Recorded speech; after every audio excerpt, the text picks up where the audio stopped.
Congressman, welcome to the program. Thanks for that introduction. Glenn, I appreciate it. Anytime I can make a congressman uncomfortable, I'm here to do it for you. Well, it worked. You are actually calling for a rally in Washington, D.C. on Saturday at noon. Is that right? I am. 12 o'clock on Saturday on the Capitol grounds. It looks like it's going to be on the west side of the Capitol. That's to be finalized probably tomorrow. We need tens of thousands of Americans to come here to defend our liberty and say to the people that are walking in and out of the Capitol, vote no on the bill. Don't steal my liberty. Let me manage my own health care. You have no constitutional right to do this. Okay. I'm going to be real honest with you, Congressman. I agree with you. I think I think if you had people surrounding the Capitol, I think it would be unbelievable. I think everybody inside would be like, oh, dear God. I mean, I think it would really, it would be hard for them to vote because the people are there. That's why they're not going home this weekend, right? Am I right? That's why you guys aren't going home? That's exactly why. They have announced that there's going to be some votes late on Sunday, and that they think that this 72-hour clock that's ticking brings us towards the Sunday when they would be voting on the Sabbath during Lent to socialize our health care in America for every single American, legal and illegal, and take away our liberty and do it on Sunday. I think it's the most sanctimonious thing that I have ever seen. Why? To steal liberty on Sunday. Wait a minute. Why would you say it would be arrogant or sanctimonious to create a right on the Sabbath?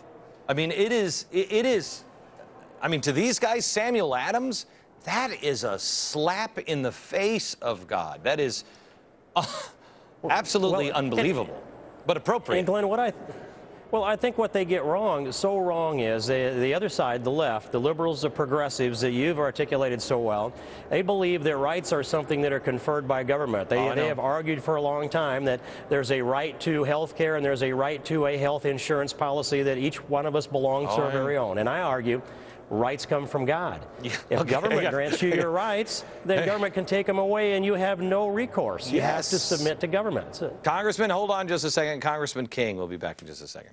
We're back in New York with an audience tonight, and we've got a few shows coming up that I ask you to DVR and share with some friends. We're back with Iowa Congressman Steve King, who I just talked to for the first time today, and he brought up a couple of really good points, and if you wouldn't mind just hitting them, Congressman. Let's start with Roe versus Wade. I find this fascinating. Okay. Well, in 1973, when the Supreme Court ruled that legalized abortion, even elective abortion, in Roe versus Wade and Dole versus Bolton, since that time, almost every liberal has argued that the federal government has no business telling a woman what she can or can't do with her body. Now here we are in 2010, after 2 generations of that argument, the very same people that have made the argument are now arguing the federal government has every right to tell everyone in America what they can or can't do with their body. It's 180 degrees from a 2-generation argument. It's amazing. You know why? It's amazing. Because they're not rooted in values and principles. They're rooted in values and principles that they never expose. And so they're always shape-shifting. It's an insidious game. This is going to pass, but this is a historic bill. Why? If it passes. Well, if it passes, and it's historic in another way, and I believe it is unique, and that is that, first of all, it's the Senate version of the bill that has to move. Today, the Senate version could not pass the Senate. Scott Brown's been elected. It can't pass the House because they have to use the deemed it passed slaughter language to make that work. So for the first time in the history of America, a bill that doesn't have the support of the Senate and can't pass the House could still go to the president's desk and become the law of the land. That, I believe, is unprecedented. I have to tell you, I hope people show up on Saturday at noon there at the Capitol and plan on just staying there. I mean, you know, camp out if you have to. Let me ask you this. Capitol up. I have only 30 seconds.